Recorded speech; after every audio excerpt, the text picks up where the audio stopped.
G'day legends, I hope that you're having a fantastic day. You've had a fantastic weekend. Now I'm still here in Israel. I think there's a bit of confusion about what I'm doing. I'm not here to specifically report on what is happening. I'm here in case things kick off and there's wider conflict in the Middle East, that then I will be in location, because I'd say that a lot of flights would be grounded. So I'm continuing on this stuff and being in place in case things happen, but there will be some bits and pieces of reporting, some interviews, and trying to do what I then can. So today, what we're going to do, if I'm looking down, I'm not texting, I'm looking at notes on my phone, but we're going to look at the maps. We'll look at the UK and Ukraine, and I want to talk then about maneuver defense warfare, fighting in defense, tactical withdrawals, strategic withdrawals, this sort of thing, and what's happening. And we'll look then, of course, at what is changing on the maps, defensive works and this and that. So look, I'm just going to have a quick look at my notes. So a lot of people are suggesting, and we've suggested the same, that the best way for Ukraine at the moment, with the ammunition shortage that's still causing issues, as well as they don't have the numerical numbers, is to trade land for time. Although we have said that there may be some problems with this because of the optics of losing ground, that Ukraine may not want to do this. But people are now starting to suggest, in the pro-Ukraine side, I'm seeing a lot, that no, Ukraine is trading this red we see popping up on the map day to day.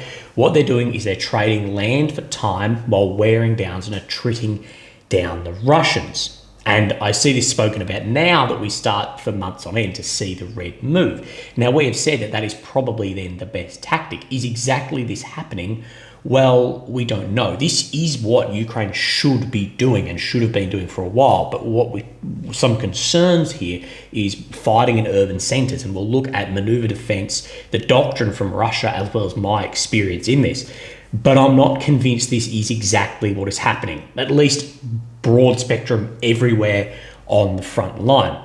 And this is purely due to a few reasons. One, how quickly some areas have fallen, and fallen a long way behind other defensive lines fairly then quickly, as well as then the lack of defensive works. And this is the thing, if you are looking to do this, you're looking for this fighting withdrawal, this maneuver defense. No one likes to say retreat, but it's a tactical retreat, if that makes sense, is to hit and scoot rearwards, but to good defensive lines. And it shouldn't be 20-30 kilometers in then the weeks, or 5-10 Ks in some periods of weeks or then days.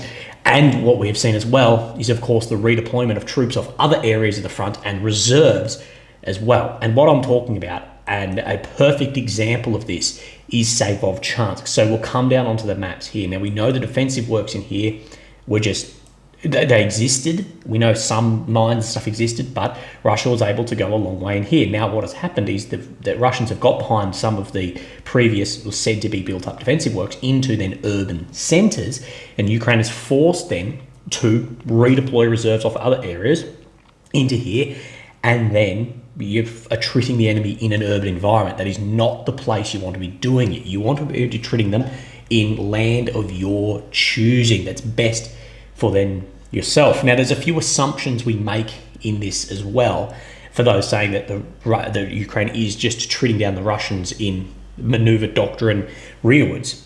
That the main one I see, and this is an assumption that is being made, is that the Russian losses are less sustainable than the Ukrainian losses. Now, remember, Russia is a much larger population, and this is something we take into account. Now, the numbers that people are using, these are the MOD numbers, and this is both ways. And I will say straight off the bat, I don't take into account those numbers. And this is something of which is an unknown in this, but is a huge factor, is if you're taking those numbers and using that to then base your thinking, your strategy off that, I think that could be a problem as well.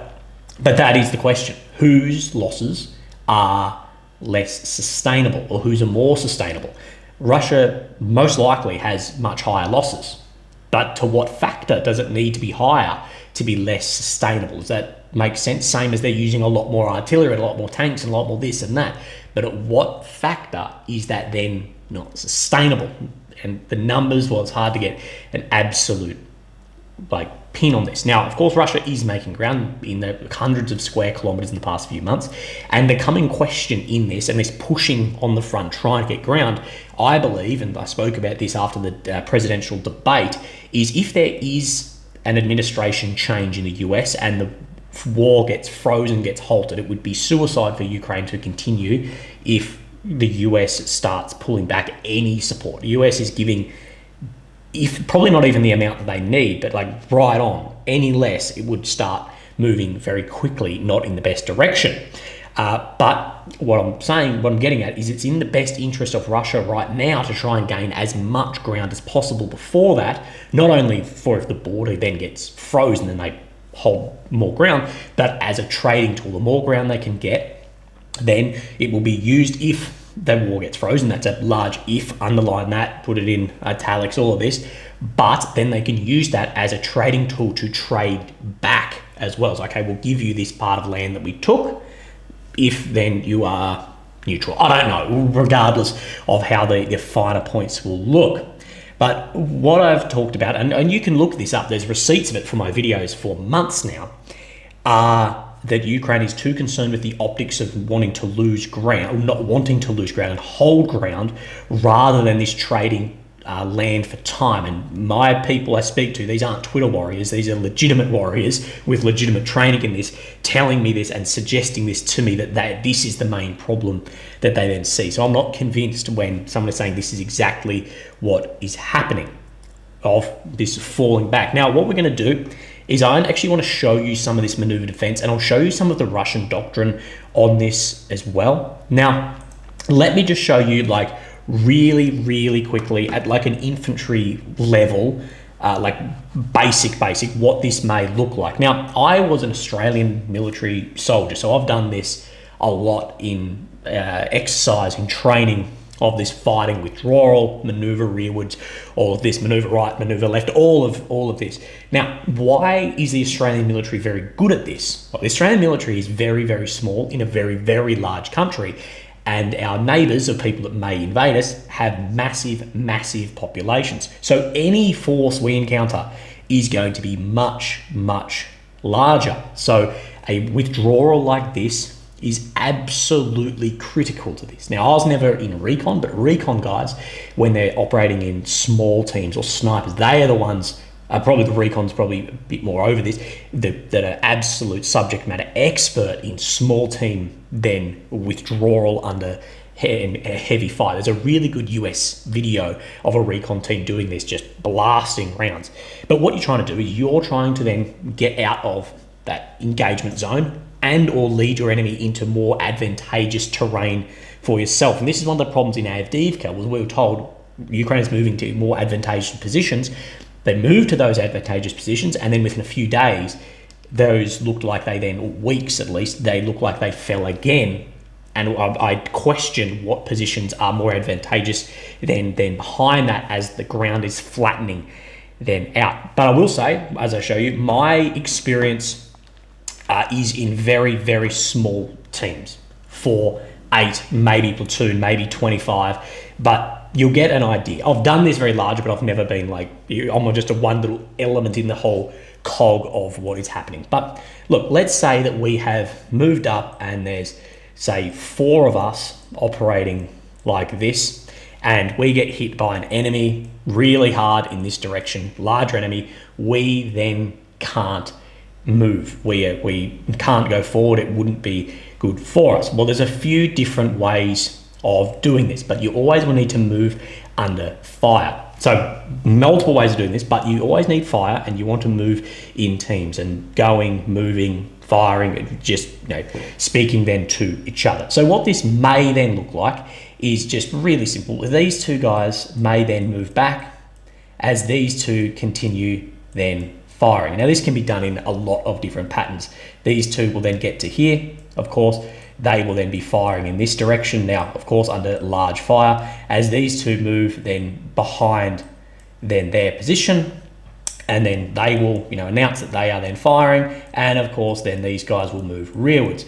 Now you say, well, this is very simple, it's very small. That said, these tactics can be scaled up, scaled down as much as you would want, and you could just imagine that if we go back to where these guys are firing, that, okay, we'll just change that out for not being an individual troop firing this way. That's a mortar team firing this way, as this platoon then moves rearwards and another platoon is then in support somewhere else. That's what you want. You want to have always support. And this is no different to if you're moving then left or right. So if you've got your troops out here and you want to then shift in this, say, straight up from the screen, this guy would pick up and he would move back down to here as they're firing in whatever direction. You'd always want your maximum amount of guns facing that way. So if you get contacted from here, you're either going to, this guy move up to here or then a withdraw. But does that make some level of sense? And that's what I'm talking about, is you always want facing forward going. And you see this in a lot of the Russian defensive tactics and doctrine, which you can look up online. And you'll see, imagine these are large then defensive works, that if this one gets hit out here, and let's say then this is artillery positions and there's some more positions in here, that this one is not meant to stay and fight. It is to then delay, and these will move back into then rearward positions here. People will move rearwards, whether this is armor or infantry or whatever, as these positions are mutually supporting on here. There's a really, really good breakdown of this then happening, but I just cannot find it. Now, of course, this is much larger because people go around here. No, it doesn't work like that, but you're going to be in advantageous terrain and positions for yourself as well. Now, let's just have a look at then some of this maneuver defense doctrine, and this is actually then of Russian maneuver defense. Remember that Ukraine is really in this hybrid between NATO and Russian doctrine, which I actually think in an attritional war like this is something people really need to look at. Don't discount Russian doctrine, Soviet doctrine, I should say. That can withhold far more losses than NATO doctrine, but you've got lesser trained guys. The whole point of it, the biggest difference between these two doctrines, NATO doctrine is so heavily reliant on NCOs, non-commissioned officers, training leading 8-20 guys.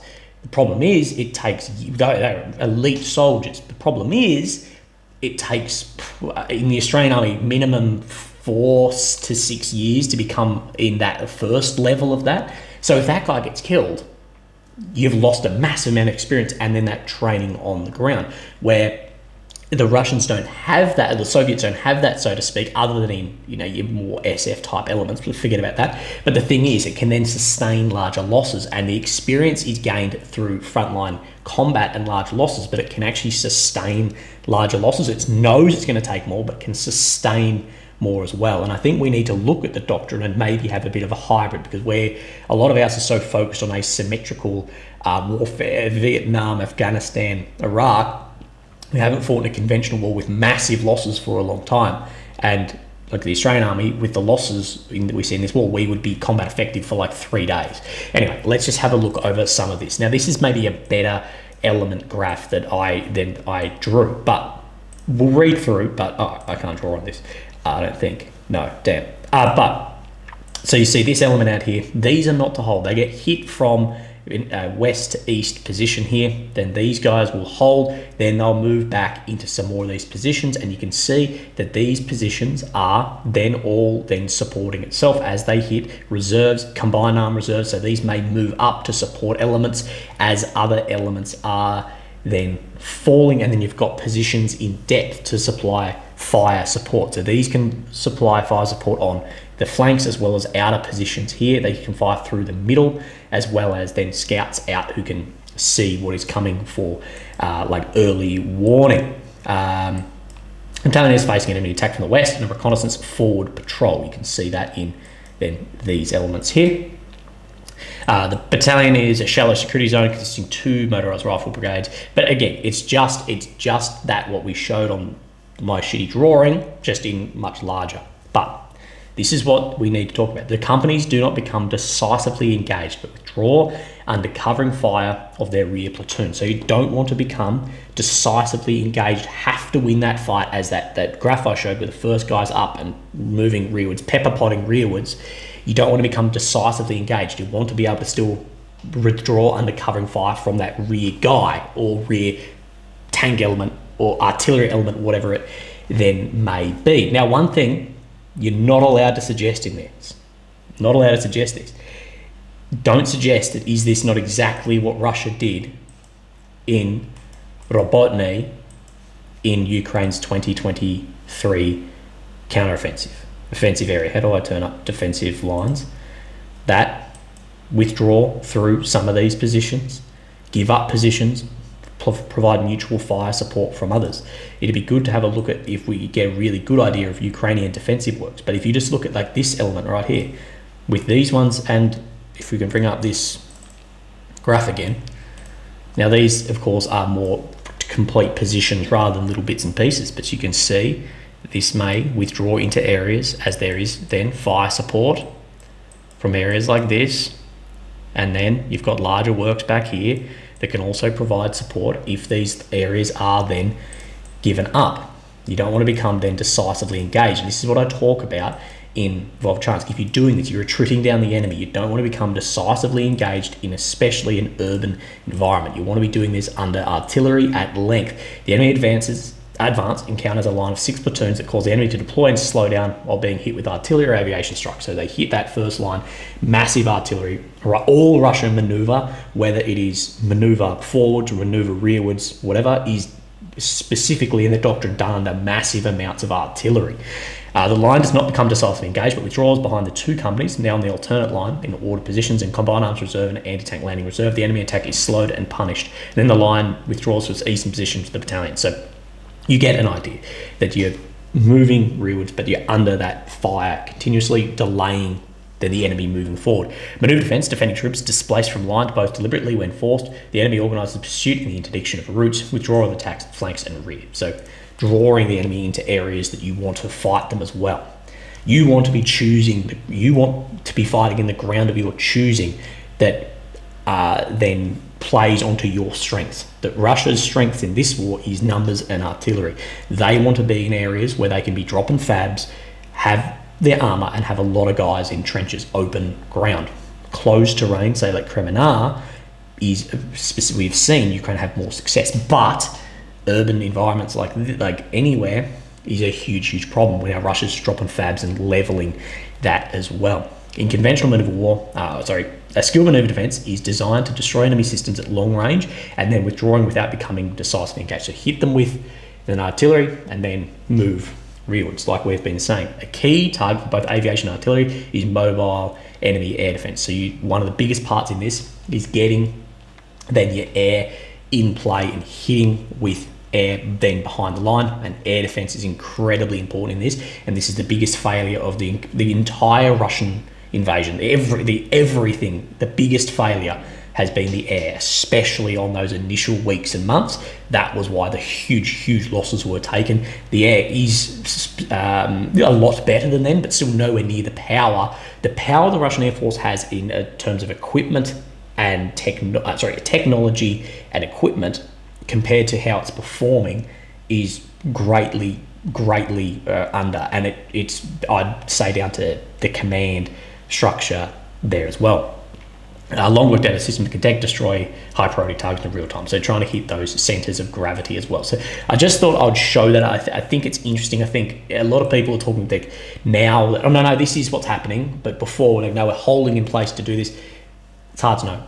In different areas of the front line, Russia's doing it. Ukraine is doing it. Now Russia's on the advance. And same as when we talk about attritional warfare, that you open many different fronts at many different times if you, of course, are the side with the numerical numbers. And that's exactly what we've seen Russia do. But don't base all your tactics off numbers that are unconfirmed or that you can't confirm. But it will be interesting to see what continues to happen in the future. And will we see that Russia is attrited and that it will collapse? The thing is, I think one of the biggest dangers in this is actually if Russia then go back into defense, that if Russia just go, okay, we're not moving, and they just have this massive defensive work and do that to Ukraine. I think that would be, I think Ukraine need to keep Russia moving somewhere, rather than if they just hold in place, sit on their bums in these positions.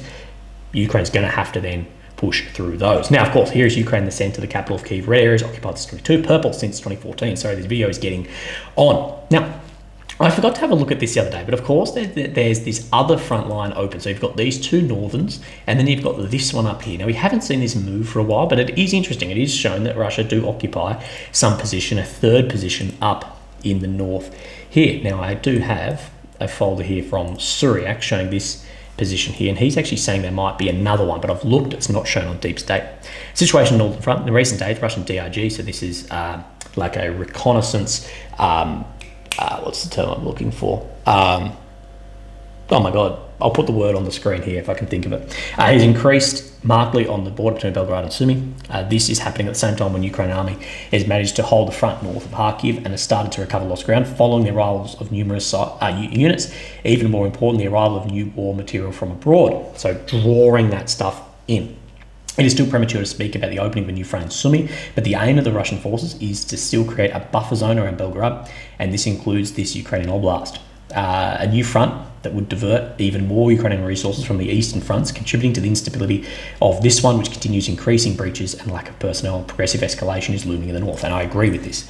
Russia is opening up these areas to draw forces in. I thought everyone knew that, but we have seen that, Ukraine has become decisively engaged in Volchansk. Now, as well, we don't know all the numbers, we don't know how it's looking. Maybe that was the best decision on the ground, or was it concerned for the optics of losing then that city? DRG sabotage, so reconnaissance sabotage, that's what I was looking for. But Ukraine has made some ground. So let's just go to the east of here, near Holoboki, and we can see, oh my God, how do I bring this up? There is just a grey zone shift shown on this map, so no red shifted, but we have a look that Suryak shows that Ukraine took back some ground in here, as well as Noel reports, as well as the grey zone. So we will 1000% confirm that Ukraine did make some ground in here. Now we come across to Volchansk, no change shown on this map today, but then we bring up Suryak map and showing more Ukrainian gains and movements in here as well. So just on the eastern side, as well as then in the centre, Ukrainian army recaptured new positions northeast of the town of Volchansk. Meanwhile, the centre of the northern districts, Russian army captured new high buildings.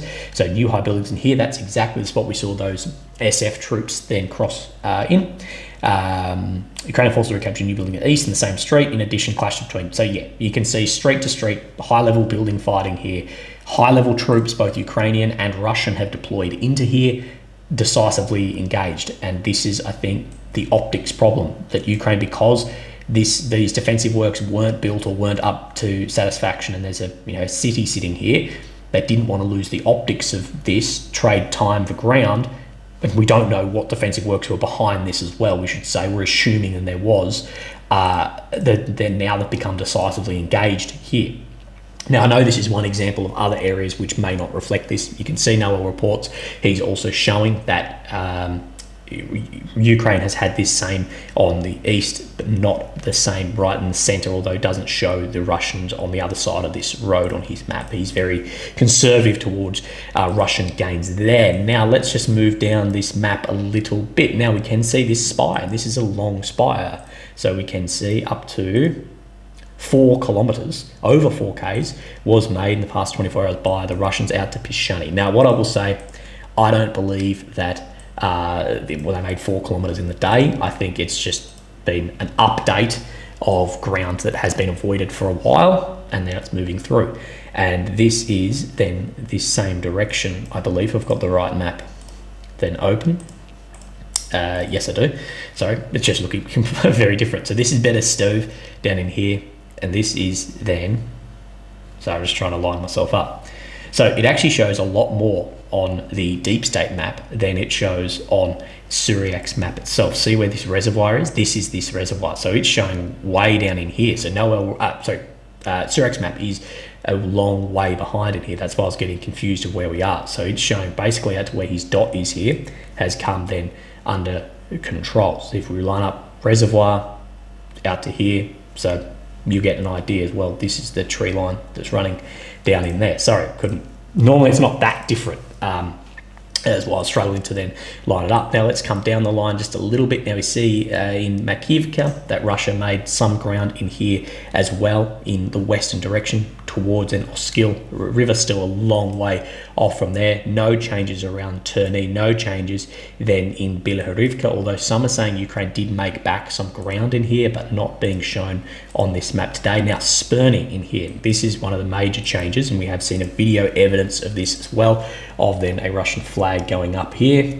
See this video, and then this has been geolocated. Syriac has this map. Now let's zoom in, get an idea of where we are looking. Now this is not the easiest to see, but you can see in then the center of Spurny that then Russians have made ground. So a couple of things to look at. See these buildings up here, these are said buildings. We're looking for some paddocks that then line up. So we're looking, this paddock here is then, I believe this paddock just, sorry, let me try and line this up better. So, oh, this is hard to see. I wish you could see the actual roads on this. So this paddock right here, this green one, I believe is this one right here, and this dot is sitting right about here. Underneath, see where this greenery runs just down here? This is this one. There's this paddock's just in a different season at the moment, but right in here, you can see where this like small V sort of fork is? This is said fork. So the Russians are right up into here, shown as green zone then on this map. Sorry, that took me then a second. Let's keep moving down. No changes here. Bakhmut, and we see some of the first major changes around to the north of Chasiv, the micro district of Chasiv Yar, and to the south. Now crossing this is going to be a nightmare trying to get over this. I think we'll see large Russian losses trying to cross this reservoir here, but I believe there will be try to envelop Chasiv Yar rather than maybe a straight push in. But of course, time will tell exactly what happens here. But the main tactic is going to try and be to Konstantinivka. I wouldn't be surprised if we see maybe a halt on this to try and get then the road that runs to Konstantinivka, this road here, under more fire control first to try and limit supplies into here. Of course, you're still going to have supplies down through Kramatorsk as well, but if you cut out one road, you're going to cut off at least some percentage of that because of the amount of urban centers in here. That's just my speculation. Now, you can see an expansion into more blocks as well, heading into Toretsk here as well. So more out from Shumi, expanding further control of the Russians there. So what I'm talking about, and I spoke about this in the beginning of the attritional warfare, is you just open many different fronts if you've got the numerical number. And of course, Ukraine has less soldiers, so they're trying to plug holes everywhere. This way, we could just see Russia open a completely new one up in Sumy somewhere. Now, Osharetny, Avdiivka front, this is where we see some more major changes. We see a lot of this, and this is heading down then into tactical spots. So you're coming down using then the reservoir as a natural barrier as well, heading through urban centers. So we can see this closing up. Of course, this is putting a lot more pressure on Novoselivska Persha. Now, of course, what is happening here? Well, you can't swim across here in a tank. So you've got basically an area here that's going to have to come out. I don't know how much I'd feel about going through that position. The Russians have blocked off this side. They've blocked off at least up to here. That I believe we will see this area fall fairly quickly from a forced Ukrainian withdrawal then through there. That's what I believe that we will see on this map over the next coming days, as well as a push, widening control out on this like northwestern flank here. Again, trying to get, I believe, to this intersection here. You don't need to get there to have it to be unusable. You just need to have good, real fire control on it by mortars, by whatever else. Now, I did miss New York while I was in here. Sorry. I have an update as well from Syriac, but on a different front we've talked about. So we talked just up here. Let's have a look at New York itself. So showing just up this road here, just up to about where my cursor is, maybe where the grey zone is, that Russia has pushed up a little bit, but has then had a withdrawal back. During the last 3 days, Russian army continued to advance hard in New York and reached the vicinity, blah, blah, blah. The Ukrainian army launched a counterattack and managed to drive the Russian troops to the street towards a railway line. The Russian still in Ukrainian positions continues in the area and cemeteries of School 18. So still pushing up here, went up, counterattack, moved backwards in here. But we do know this is going to be a hot front. We see a lot of then like fabs getting dropped in this specific lock as well. Now, I'm all over the place. Avdiivka, let's then line up this map right here. So we can see this is in the exact same location, so we can confirm that this is what has happened. I actually think that Syriac is behind on even the deep state in this exact location in here. So yeah, this paddock, this is this paddock. So deep state is saying that the Russians are way up to here. So Syriac is then behind then the deep state maps there. But otherwise, no changes anywhere else than on the lines. I just wanted to have a look at this. Of course, new PM in the UK. Pleasure to speak. This is from Zelensky. We coordinated positions ahead of the NATO summit in Washington, international events to discuss strengthening our partnership, including preparation for an unprecedented 100-year partnership between Ukraine and UK. This is one of my concerns about, and this isn't just Ukraine related, but any partnership of 100 years. We have no idea, one, how this war's going to end. Secondly, we have no idea how the world is going to look in 5 or 10 years. This century is probably going to belong to the South. I don't know. But reaffirming the UK's principled and unwavering support for Ukraine. We know the UK has had a lot of delayed supplies to Ukraine, so it will be interesting to see what and if anything changes there.